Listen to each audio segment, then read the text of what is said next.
जयराम महतो रिजवान को दगा के लिया, रिजवान भाई को संघर्ष के लिया। बस एक टीस रह गई, इतना ही तक हाथ छोड़ना ही था। तो जयराम महतो छोटी सी आयु में बहुत कुछ सहा है। आगे हम आंखों को छुपाकर वो मुस्कुरा के बात कर लेगा, लेकिन रिजवान क्रांतिकारी को ने शादी का कार्ड छपवा दिया है और निकल गए हैं। अरे आपको नहीं मर्जी थी, आप अपनी मर्जी से विवाह करते, लेकिन शादी का कार्ड नहीं छपवाना था। तो वही भाई साहब को यही था कि नॉमिनेशन से पहले जाना था, कम से कम वहाँ हम अपना प्रत्याशी तो दे सकते थे। दगा के लिए याद नहीं करूंगा, मैं रिजवान जी को संघर्ष के लिए याद करूंगा।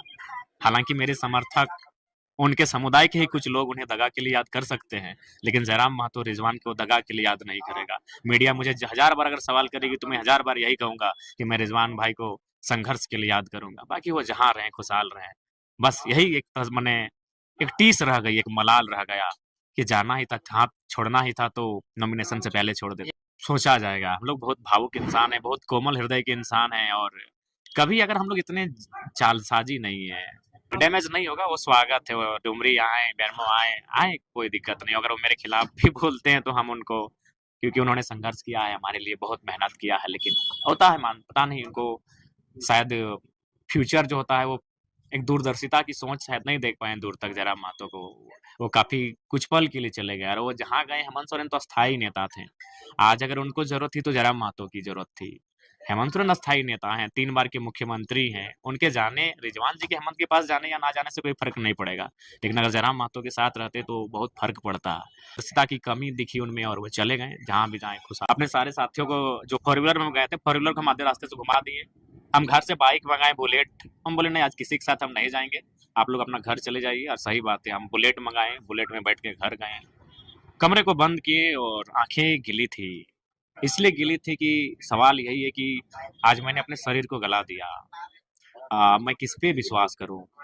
आज यही रिजवान दा, हालांकि उनको मैं फिर यही कहूंगा कि मैं उनको दगाबाजी के लिए याद नहीं करूंगा, मैं उनको संघर्ष के लिए याद करूंगा। उन्होंने संघर्ष किया है।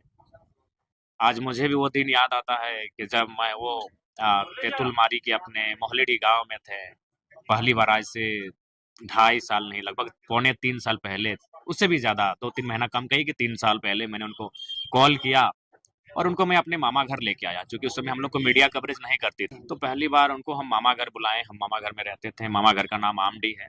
रिजवान भाई को खाटी पे बैठाएं और उसका हम शीर्षक भी दिए थे कि खाटी में बैठकर खाटी मुसलमान को सुनिए 1932 के खतियान पे।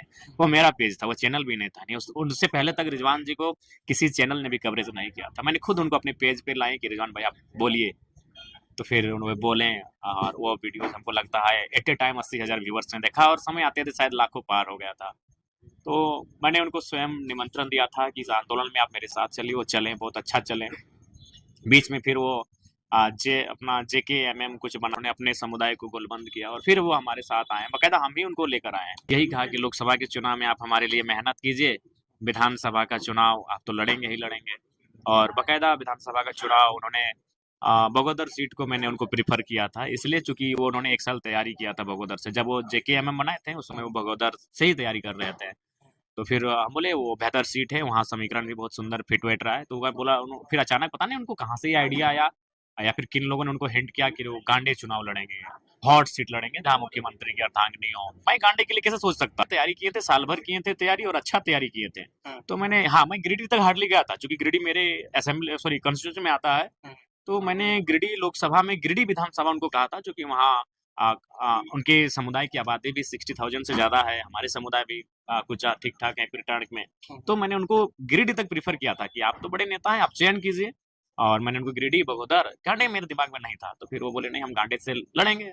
तो फिर डिस्कस हुआ। तो हाँ, एक मजाक मजाक में ये हुआ कि आप तो, कुछ लोगों ने कहा कि आप तो हम तोर से बड़ो चुनाव भर तो नेता रहो, कैसे ना तुम्हारे लड़ रहे मंत्री जी से, हम मुख्यमंत्री की अर्धांगिनी से। तो हम बोले ठीक है आप लड़िए। तो फिर वो वहां गए, उसके बाद जो भी था बस इतना ही कहेंगे, जहां भी रहो दोस्त, खुशहाल रहना, सलामत रहना, अच्छे से रहना। लेकिन अंततः यही कहेंगे, अगर जाना ही था तो नॉमिनेशन से पहले चले जाते।